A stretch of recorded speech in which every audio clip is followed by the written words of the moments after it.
tahu tentang investasi juga itu Kak, walaupun kamu dapat banyak tapi ya udah harus tahu resikonya juga bakal tinggi gitu Kak. Iya. Sebenarnya nih pinjol itu kalau dia meminta data pribadi terus meminta foto kalian, akses kamera, akses ke seluruh data kalian, itu tuh yang salah gitu. Pinjol yang salah tuh yang kayak gitu. Dampak dari pinjol itu sendiri, data kalian tuh terambil, kalian. Terus tiba-tiba kalian bakal di spam chat kalau misalnya nggak dibayar. Bahkan kayak aib-aib kalian tuh bahkan tersebar.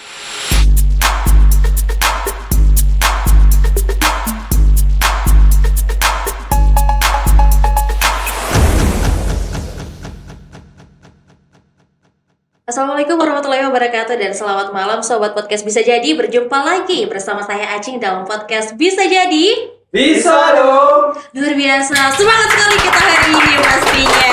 Seperti biasanya tentunya kita pastinya semangat terus nih buat tampil di layar Anda, buat ngobrol-ngobrol bersama narasumber yang pastinya bakal memberikan banyak cerita-cerita menarik kepada teman-teman Sobat Podcast Bisa Jadi. Dan hari ini saya sudah kedatangan seorang tamu yang bakal memberikan pastinya informasi seputar literasi keuangan, karena kebetulan dia ini merupakan Duta Inklusi dan Keuangan. Sudah ada Audi di sini. Halo Kak, jadi Oke, Audi gimana kabarnya hari ini? hari ini baik dan sebenarnya dari pagi tuh udah kerjain kayak proposal gitu-gitu, tapi semangat karena dikontakin bakal hadirin podcast, apalagi bisa jadi kan gitu. Oke, Iya, bisa jadi kan, semangat bisa ya, jadi cuy. Iya kan. Gitu. Baik. Ya. Audi ini nama lengkapnya siapa? Audi Aulia. Audi Iya, Aulia. Audi Aulia. Oke, sebagai Duta Inklusi. Duta Literasi dan Inklusi Keuangan Provinsi Sulawesi Tenggara tahun 2023 nih Kak. Oke, Duta Inklusi dan Literasi Keuangan. Ya, inklusi dan literasi Iya, keuangan. Duta Inklusi dan Literasi Keuangan. Takutnya saya nanti salah nyebut ya. Oke, Audi Iya. sebagai Duta Inklusi dan Literasi Keuangan 2023. Iya. Tapi sebenarnya yang saya tahu Audi ini tidak sendiri kan harusnya. Iya, kita itu sebenarnya ada berenam. Ada saya, ada partner saya itu yaitu Yolan. Jadi kami kan ada 3 pasangan nih. Setiap dari kita 3 itu mempunyai program yang berbeda-beda nih Kak. Kalau saya pasangannya itu Yolan, terus ada teman juga saya namanya Erwin, dia pasangannya dengan Kasiska. Terus ada teman saya namanya Ilona, dia pasangannya bersama Kak Dirga. Oke, berarti total ada 6 orang atau masih mahasiswa total semua ada, ya? ya mahasiswa semua dari berbagai universitas juga. Oke, itu kalian berenam ini jurusan apa nih masing-masing? Apakah memang harus jurusan ekonomi yang jadi Duta Inklusi ini atau tentu gimana? saja tidak. Oh tidak? Ya, tidak. Oke, seperti apa sebenarnya teman-temannya yang lain? Teman-temannya yang lain itu saya sendiri dari akuntansi, terus ada yang dari hukum juga, dari agribisnis juga ada gitu Kak. Terus ada juga dari manajemen ada. Oh, oke. Berarti tidak mungkin pasti orang mikirnya mentang-mentang ini Duta Inklusi dan Literasi Keuangan, pasti harusnya anak-anak ekonomi nih yang bisa mendapat. Tapi sebenarnya ternyata nggak gitu. Karena tadi gitu ada anak hukum juga yang ternyata jadi Duta Inklusi dan Literasi Keuangan 2023 tepatnya. Oke. Nah, terkait Duta Inklusi dan Literasi Keuangan ini, kita pengen Audi kenalin dulu deh secara umum terkait Duta Inklusi dan Literasi Keuangan ini sebenarnya apa gitu ya, menjadi tugasnya dan definisinya itu apa sebenarnya? Oke, baik teman-teman. Mungkin duta sekarang kan lagi banyak banget nih. Nah, OJK juga itu sudah dari beberapa tahun itu merilis mengenai Duta Dilan. Dilan ini Duta Inklusi dan Literasi Keuangan dari Otoritas Jasa Keuangan, yang tujuannya gimana kita para anak muda bisa menginspirasi kepada teman-teman kita, masyarakat sekitar, bagaimana masyarakat ini nggak hanya sebagai terinklusi mengenai keuangannya, dalam hal ini mereka dapat mengakses tentang produk keuangan, tetapi mereka juga terliterasi begitu. Apalagi sekarang kan lagi banyak kasus-kasus mengenai pinjol, terus investasi ilegal gitu. Nah, tugas dari kita ini, kita mengedukasi teman-teman dan masyarakat sekitar gimana mereka ini paham gitu mengenai pengelolaan keuangan dan investasi itu yang seperti apa gitu Kak. Oke, berarti yang cukup menjadi fokus dari teman-teman Duta Inklusi dan Literasi Keuangan ini adalah yang pertama tuh tadi investasi bodong ya. Iya, investasi bodong. Biasanya dikenal tuh investasi bodong, kemudian juga soal pinjol yang marak gitu kan. Marak. Even itu mungkin pinjol ada juga yang legal ya pastinya. Tapi itu yang di bawah naungannya OJK ya? Iya, betul, seperti itu. Tapi berarti kalau yang misalkan di luar naungannya OJK tuh jangan dipercaya begitu ya. Benar betul, betul. Nah, ini juga nih di Kendari tuh kebetulan tingkat literasi kita itu agak menurun dari misalnya provinsi-provinsi lainnya. Oke. Nah, kita ini harus progres nih gimana masyarakat nih harus paham. Nah, kita juga melakukan edukasi ke kelurahan-kelurahan, ke anak-anak SMP juga gimana mereka dapat pengelolaan keuangan dan bagaimana nih untuk investasi terus gimana biar tak terikat dengan pinjol. Apalagi sekarang kan banyak nih link-link di WhatsApp gitu kan. Iya, di gitu pesan kan. biasa biasa pun banyak tuh kayak Iya, ini orang kan? tahu nomor kita dari mana gitu ya. Iya. Nah, makanya kami datang untuk mengedukasi untuk jangan gampang percaya gitu. Jangan melakukan misalnya melakukan pinjaman itu harus yang terverifikasi dari otoritas jasa keuangan, bisa dilihat websitenya langsung gitu. Nah, juga dari bagaimana OJK ini sendiri dapat melindungi konsumen gini. Misalnya dari kita nih ada sebuah masalah misalnya dalam kita menggunakan produk jasa keuangan, kita bisa melaporkan ke OJK begitu. Oke. Iya. Oke, berarti memang kalau misalkan ibaratnya mungkin sudah terjebak kali ya, mungkin Iya. sudah terlanjur, mungkin Iya. sudah terlanjur lakukan pinjol ke sebuah tempat yang mungkin ilegal atau dalam hal itu tidak terdaftar sama OJK, itu bisa dilaporkan ke OJK. Mungkin bisa dilaporkan, iya. Mungkin akan ditutup mengenai uangnya akan kembali atau tidak itu kan balik lagi ke konsumennya. Nah, balik tugas kita itu untuk mengedukasi mereka gitu, Oke. gimana biar nggak terikat lagi, terus gimana menginspirasi teman-teman yang lain nih begitu, ya Kak. Bahkan tuh Kak, mahasiswa tuh banyak tahu yang terikat dengan pinjol ini. Oh iya Iya, sih sebenarnya. iya, Saya sebenarnya. suka lihat di Iya, media sosial iya. banyak sih yang tiba-tiba kayak Iya. mengeluh apa media jual Karena gitu. dampak dari pinjol itu sendiri, data kalian tuh terambil, data Nah, kalian. Terus tiba-tiba kalian bakal di spam chat kalau misalnya nggak dibayar. Bahkan kayak aib-aib kalian tuh bahkan tersebar gitu. Iya, karena kan memang pada saat melakukan pinjaman itu mereka tuh yang disetor kan kayak KTP gitu Iya. kan. Pokoknya data-data diri yang sebenarnya harus dirahasiakan begitu dan Nah, bahkan kayak itu kan sebenarnya nih pinjol itu kalau dia meminta data pribadi terus meminta foto kalian, akses kamera, akses ke seluruh data kalian itu tuh yang salah gitu. Pinjol yang salah tuh yang kayak gitu. Karena kalau kalian mengizinkan akses kamera kalian, data kalian tuh disitulah tempatnya kalian diretas gitu. Karena ada kasus mahasiswa dia misalnya diizinin gitu akses kameranya. Nah, foto-foto yang seharusnya nggak di-share itu terakses oleh kamera itu loh Kak. Maksudnya itu kan jadi bahaya. Jadinya kan karena dia nggak bisa bayar nih tunggakan yang sebulan, malahan dapat ancaman yang kayak gitu-gitu nih. iya. Iya, nah itu nih. Disebar foto Iya. seperti itulah Iya. gitu yang biasa kita lihat lah kayak di media sosial tuh banyak yang sampai data-data pribadi tersebar gitu. Nah, sebenarnya ini nih yang perlu orang tahu begitu terkait pinjaman online ini. Mungkin pasti banyak orang yang masih sulit membedakan mana pinjol yang legal dan mana yang ilegal. Iya. Nah, mungkin Audi bisa berikan edukasi juga nih kepada teman-teman sobat podcast bisa jadi. Sebenarnya gimana cara kita membedakan nih antara pinjol yang legal sama pinjol yang ilegal? Oh iya, baik-baik. Sebelum masuk itu mungkin kepada teman-teman untuk melakukan pinjaman itu kan berarti kita butuhin gitu. Kita membutuhkan utang gitu.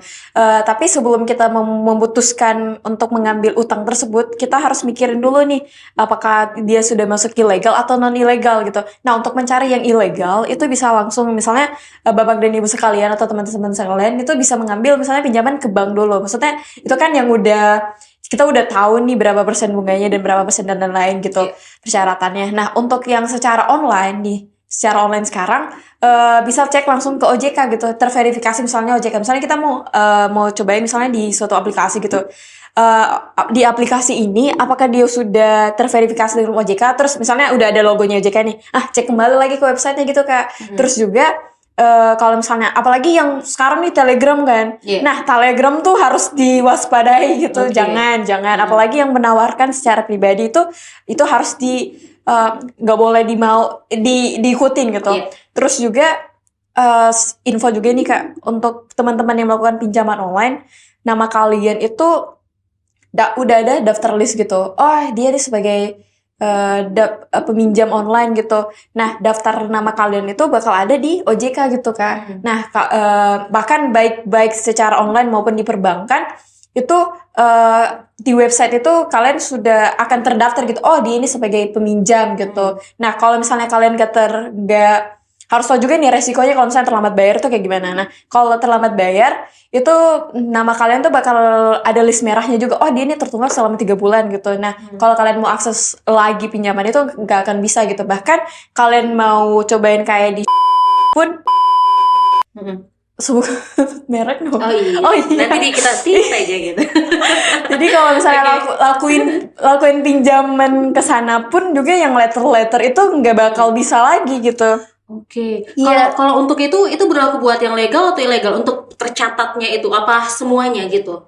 Oh, yang secara legal, Kak. Oh, itu yang secara legal Iya. bakal tercatat ke semua. Iya. Iya, oh ya ini biasanya kan juga ya soal pinjaman online ini ya Mm-mm. ketika kita nunggak begitu. Biasanya kan kayak pengalaman juga sih ada teman saya mau ambil rumah Iya. KPR biasanya gitu. Dan kan ada namanya sistem BI checking. Nah, Iya. biasanya di situ terbaca itu Iya. yang kayak gitu bukan? Yang kayak gitu, Kak. Iya, Oke. yang kayak gitu. Jadi teman-teman kalau melakukan pinjaman online tuh yang namanya kita kan mengutang gitu, harus dipikirin dengan baik gitu. Nah, utang juga itu, Kak, ada yang produktif, ada yang nggak produktif gitu. Nah, utang yang produktif itu misalnya kamu ada usaha, jadi bagus cocok lah untuk mengambil utang atau pinjaman itu sendiri. Tapi kalau teman-teman yang kebutuhan melakukan pinjaman karena mau beli HP nih, mau apa gini-gini kan. Buat Maksudnya, gaya ya iya buat biasanya. gaya, iya buat gaya. Itu kalau bisa janganlah lakukan pinjaman ini gitu. Ya, Kak. Baik, oh iya sih memang karena kan yang namanya kita kalau menurut saya ketika kita melakukan pinjaman itu ya benar-benar untuk kebutuhan Iya. kita yang ya benar-benar butuh Yang gitu. produktif gitu, Iya, atau iya. mungkin bisa buat buka usaha itu kan kalau Iya. kita gunakan untuk buka usaha dia bisa mutar, bisa Iya. dipakai buat bayar. Iya, Tapi kalau gitu. kayak tadi yang buat gaya dan lain sebagainya Iya. itu kan bingung ya, aduh Iya, bayarnya mohon. gimana Iya, gitu. mending jangan deh gitu. Iya, jangan deh, nggak usah deh, Iya. kasihan kalian. Iya. Begitu. Nah, itu soal pinjol ya tadi. Tapi memang ketika kita pengen tahu bahwa itu tadi lewat websitenya OJK itu alamatnya apa tuh kalau boleh tahu? Oh, bisa aja www.ojk.co.id gitu. Oke, berarti cek di situ yang dimasukin nama aplikasinya atau nama apanya? Cek di websitenya, terus nanti ada di konsumen gitu. Nanti bisa cek langsung lagi lah ke websitenya. Oh, iya. Atau enggak, buat teman-teman yang misalnya ada pengaduan atau apa, bisa langsung ke kantornya OJK, Kak. Oh bisa iya, langsung di ke- Kendari kan ada ya Iya, di kantor kantornya. OJK. Iya. Baik, berarti mungkin kalau misalkan yang agak mager buka website mungkin ya bisa langsung datang ke OJK biar mungkin Iya. lebih enak ya ngobrolnya kali sama orang Iya, di sana. iya. Pengaduannya gitu lebih enak. Bisa juga ke kontak www.kontak.157 gitu. Oke, nah itu tadi soal pinjol. Yang menjadi fokus yang lain juga nih dari teman-teman Duta Inklusi dan Literasi Keuangan terkait edukasi itu apa? Terkait edukasi pengelolaan keuangan itu sendiri, Kak. Oke. Pengelolaan keuangan baik untuk kita anak muda, terus gimana nih untuk pengelolaan keuangan sendiri. Nah, kami juga melakukan edukasi mengenai gimana sih cara pengelolaan keuangan yang baik, gimana sih biar kita bisa ideal nih ke depannya. Apalagi walaupun kita aja nih mahasiswa perlu nih pengelolaan keuangan, Kak, karena kalau misalnya kita nggak melakukan pengelolaan keuangan ya bisa over gitu loh penggunaan uangnya gitu sehari-hari Pengeluaran nggak sesuai dengan pemasukan Iya. gitu ya. Oke, nah gimana cara ngaturnya tuh? Kalau misalkan tips dari Audi mungkin buat sobat podcast bisa jadi gimana caranya sih biar kita mengelola keuangannya kita tuh dengan baik? Bagaimana pembagian yang tepat Oke, sebenarnya? pembagian. Nah, kalau misalnya untuk yang sudah penghasilan itu pembagiannya secara 5%, 5% misal 5%, 10%, terus 20%, habis itu 60%. 60% itu misalnya untuk konsumtif, terus untuk 5% misalnya untuk sedekah, terus 5%-nya lagi gimana kita misalnya untuk persiapin masa tua, terus 10%-nya untuk misalnya ada yang bayar utang atau cicilan gitu kan. Nah, kalau misalnya untuk aku nih yang secara mahasiswa itu misalnya untuk mencatat keuangan itu ya udah catat. Itu sekarang kan ada aplikasinya gitu. Ada aplikasi untuk mencatat keuangan itu gimana misalnya kita kan fokusnya misalnya dapat pendapatan per bulan misalnya dari orang tua misalnya 500.000. Nah, gimana nih 500.000 itu kita harus tahu nih pengelolaan yang keuangan yang produktif itu seperti apa, misalnya buat bahan bakar lah, buat kayak hangout per bulan tuh berapa sih yang seharusnya dikeluarin gitu kan. Terus kalau udah limit nah yuk nggak usah keluarin uangnya. Terus buat nabung juga gimana, terus gimana buat makannya gitu-gitu sih. Yang penting dicatat sih Kak, harus dicatat. Kalau Pencatatan iya ya. dicatat untuk yang mahasiswa terus ditahu keluarnya kemana gitu. Betul. Sebenarnya iya itu penting tuh pencatatan biar kayak kan biasa kayak orang tidak sadar ih uangku kemana nih? Iya betul Kenapa kan. tiba-tiba habis begitu. Harus dicatat gitu. Nah itulah kenapa mungkin pencatatan itu penting biar Iya. kayak lihat oh gini terus nanti kalau misalkan bulan depan dapat penghasilan lagi, Iya. oke yang ini yang dibatasin. Iya, Mungkin kan bisa iya, disesuaikan kayak iya, gitu ya. betul. Kalau misalkan kita lakukan pencatatan. Oke, nah Audi berarti sudah berapa lama sih menjabat sebagai duta inklusi? Kita dari bulan 4 Kak, dari bulan 4 dan sekarang tuh kita lagi kolaborasi dari OJK itu mengenai OJK mengajar. Jadi kita ke kelurahan-kelurahan gitu, kita edukasi ke masyarakatnya. Baru-baru ini kita baru ke Baruga, habis itu ke Kendari Cadi juga itu baru-baru Ya kita di sini ya, iya. dari jadi aduh ketahuan deh di mana lokasinya. Oke, terus apa lagi? Terus habis itu juga kami next time bakal ke Mandonga gitu. Iya. Kita edukasi mengenai investasi, terus gimana pinjol, terus juga Soceng. Sekarang tuh ada Soceng. Soceng itu social engineering gimana mereka tuh mengakses data pribadi kita melalui misalnya WhatsApp gitu, terus tiba-tiba kayak dapat link dan lain-lain gitu Kak. Oh oke, ya itu yang viral juga kan ketika Iya, orang yang klik viral. link, Iya. biasa WhatsApp-nya jadi kehack gitu ya. Oh ya itu juga pastinya harus menjadi perhatian ya Iya. biasanya. Nah ini nih caranya bapak dan teman-teman sekalian tuh jangan diaktifin di WhatsApp-nya tuh jangan diaktifin unduh Atau otomatis untuk otomatis download itu ya Kak. Iya Oke. nggak usah gitu. Karena kalau bakal keunduh terus tiba-tiba kayak ngeklik penasaran gitu kan bahaya. Betul. Iya. Itu yang perlu diperhatikan. Nah, baik, berarti selama 4 bulan ya menjalankan tugas sebagai duta inklusi dan literasi keuangan. Kalau Audi sendiri melihat selama 4 bulan kan juga pasti udah keliling-keliling begitu bertemu dengan masyarakat begitu. Nah, Audi sendiri melihat bagaimana sih tingkat masyarakat kita ini khususnya yang udah Audi kunjungin tingkat pengetahuan atau pemahaman mereka nih tentang literasi keuangan gitu. Sejauh ini mereka paham sih, mereka paham apa itu pinjol, mereka paham apa itu investasi, mereka paham gimana pengelolaan keuangan, tapi susah rata-rata masyarakat sini masih susah gitu tahu nilai uang kan berubah kan tiap tahun gitu, ada cara investasi yang baik tuh yang kayak gimana, misalnya kayak gini, kamu beli mobil sekarang. Misalnya ini kayak petani lah, anggaplah di Kendari kan di Sulawesi Tenggara kan banyak petani. Petani misalnya dia dapat pendapatan tuh satu kali misalnya 150 juta, langsung lah dibeliin mobil gitu kan. Nah seharusnya tuh 150 juta tuh dibeliin pupuk kah, dibeliin apa gitu, maksudnya yang lebih produktif. Jangan misalnya tiba-tiba dapat uang banyak langsung digunain gitu kan. Nah itu tuh yang salah. Terus juga sejauh ini masyarakat masih belum sih Kak, masih maksudnya mereka cuma tahu tapi nggak tahu untuk pengelolaan ke diri mereka tuh kayak gimana gitu.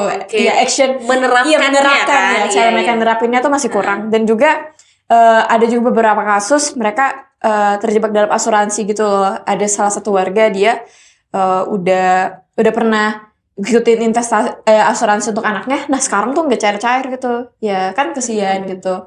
Terus juga nah yang kayak gini-gini tuh yang kita pengen edukasiin ke masyarakat. Dan ternyata di Sulawesi Tenggara nih banyak masyarakat yang terjebak dengan investasi ilegal Kak. Oke. Iya, investasi masih banyak ya investasi masih banyak. Oke. Nah, makanya itu tuh yang kita masih working untuk nyelesainnya gitu. Apalagi sekarang tuh zamannya kan investasi gitu. Tiba-tiba kayak ikut investasi ini loh. Tiba-tiba saya dapat banyak nih, ada artisnya padahal mah yang ilegal kan gitu, yang bodong gitu. Iya betul, investasi itu juga sih sebenarnya yang orang kadang punya mindset yang kan sebenarnya kalau yang sepemahaman saya ya, yang namanya investasi kan ada yang jangka pendek, ada yang jangka panjang. Nah, kalau tapi even itu jangka pendek tidak secepat itu juga kalian bisa dapat penghasilan yang besar. Nah, sementara kebanyakan orang tuh tergiur gara-gara ada yang menawarkan kayak oke, langsung tinggi nih balikannya setelah kamu invest. Betul. Nah, yang kayak gitu tuh yang bikin masyarakat tergiur. Dan ini pastinya harus menjadi perhatian dong ya buat masyarakat. Sudah harus mulai pintar-pintar begitu untuk berinvestasi. Begitu. Entah itu mungkin ada yang investasi lewat saham kan biasanya ada lewat saham. Kemudian juga bisa melalui barang kayak gitu kan, emas, tanah yang harganya bisa naik gitu. Betul. Nah, kalau misalkan itu sih sebenarnya harus menjadi perhatian ya ketika investasi, jangan asal apa ya. Biasanya kan juga selain memang karena tergiur sama hasilnya Oh, hasilnya hasilnya gitu ya. iya hasilnya kemudian ya itu juga tadi soal Figur-figur, figur-figur mereka iya. bisa dibilang jadi kayak FOMO gitu FOMO, iya mau betul, ikut-ikutan Kak. Iya, kan karena apalagi yang anak-anak milenial tuh kayak betul anak Gen Z gitu ya. Kita tuh di generasi kita kan kita banyak banget nih dapat dari informasi dari sosial media, dari TikTok dan lain-lain gitu. Nah, ajakan-ajakan tersebut kan misalnya yang kasus Indra Kents itu kayak ya dia ngajak semuanya artis-artis yang trending terus tiba-tiba gabung, gabung tuh padahal nah ternyata iya. investasinya mereka ya gitulah mereka gitu. nggak rugi tapi kita yang merugi kan. Betul, Iya. mungkin awalnya mereka dapat agak Iya. gini, tapi kan setelahnya ya malah rugi Nah, kan yang kasihan, harus ditahu gitu. tentang investasi juga itu Kak, walaupun kamu dapat banyak tapi ya udah harus tahu resikonya juga bakal tinggi gitu Iya. Kak. Iya. Terus juga kalau misalnya mau investasi silakan langsung ke Bursa Efek untuk teman-teman yang mahasiswa yang mau belajar investasi bisa langsung ke Bursa Efek gitu. Terus kalau misalnya tabungan emas juga sekarang kan bisa nih buka rekening terus tabung emas secara online juga bisa sekarang gitu. Jadi untuk teman-teman yang mau nyisahin jajannya boleh gitu. Ya, Sekarang itu kan udah sih. banyak Kak. Ya, tapi yang paling penting kalau menurut saya harus banyak baca sih orang-orang tuh ya, harus banyak cari informasi lah Iya, begitu betul. seputar informasi soal keuangan apalagi Iya, karena betul. ya namanya uang kan Uang, ya. ya. Itu tuh penting begitu. Jangan sampai ibaratnya kalau kita biasanya bilang salah jalan begitu ya. Baik. Nah, terakhir nih mungkin dari Audi nih buat sobat podcast bisa jadi. Mungkin bisa dikasih pesan-pesannya dan harapannya nih apa? Oh, pesan dan kesan aku buat aku harapin sih teman-teman yang segenerasi aku kita punya pemikiran gimana sih pengelolaan keuangan yang baik dan bagaimana kita dapat berinvestasi untuk kedepannya kita gitu gimana biar misalnya ada apa-apa misalnya kita ada sakit atau apa kita punya nih kayak backup gitu punya backup karena kita harus tahu kalau misalnya hidup kita kan nggak tahu nih bakal kayak gimana gitu. Nah, pengelolaan keuangan yang baik apalagi uang kan maksudnya uang tuh dibutuhin banget di setiap keadaan gitu. Nah, kita harus tahu nih fungsi uang kita untuk 5 tahun ke depan tuh bakal apa aja nih. Misalnya buat beli rumah lah 5 tahun ke depan. Nah, kita harus rajin nabung lah gitu. Terus juga aku pengen juga di generasi aku kita pengelolaan keuangan baik, terus juga investasi kita lancar, terus juga yang kata mentalnya kuat karena sekarang kan juga lagi zaman digital. Nah, gimana kita juga harus melek digital gitu. Maksudnya pembayaran secara digital karena uang yang kertas juga tuh nggak baik gitu kan. Maksudnya buat lingkungan gitu Kak. Itu sih yang aku pengen. Maksudnya kesadaran mindset lah. Maksudnya jangan terlalu tradisional. Kita harus pikir yang era-era maju juga Iya, gitu. betul. Kak. Mau nggak mau kita harus menyesuaikan diri dengan teknologi yang semakin maju ini. Karena kalau ketinggalan ribet. Gitu. Iya, itu sih Kak. Maksudnya aku pengen generasi kita harus terpaksa gitu. Harus paksa ngikutin yang sesuai dengan perkembangan zaman. Ya gitu Kak. Baik, luar biasa Audi. Terima kasih untuk waktunya. Kita kasih tepuk tangan dulu dong buat tamu kita pada malam hari ini. Luar biasa kita ngobrol-ngobrol soal keuangan yang ya kalau menurut saya ini penting banget sih diketahui sama teman-teman sobat podcast bisa jadi terkait keuangan. Tadi kita udah bahas soal investasi bodong, terus juga soal pinjol tadi kan dan banyaklah informasi-informasi masih menarik dan tentunya terima kasih buat Audi sudah berkenan hadir ngobrol-ngobrol bareng kita di sini dan tentunya juga buat sobat podcast bisa jadi kami juga mau berterima kasih untuk udah stay tune menyaksikan obrolan saya dan juga Audi hari ini soal keuangan pastinya. Semoga apa yang kita obrolin bisa bermanfaat buat sobat podcast bisa jadi dimanapun Anda berada. Baik, saya pamit undur diri bersama Audi. So, jangan lupa like, subscribe, dan komen video ini. Dadah, sampai jumpa di video berikutnya.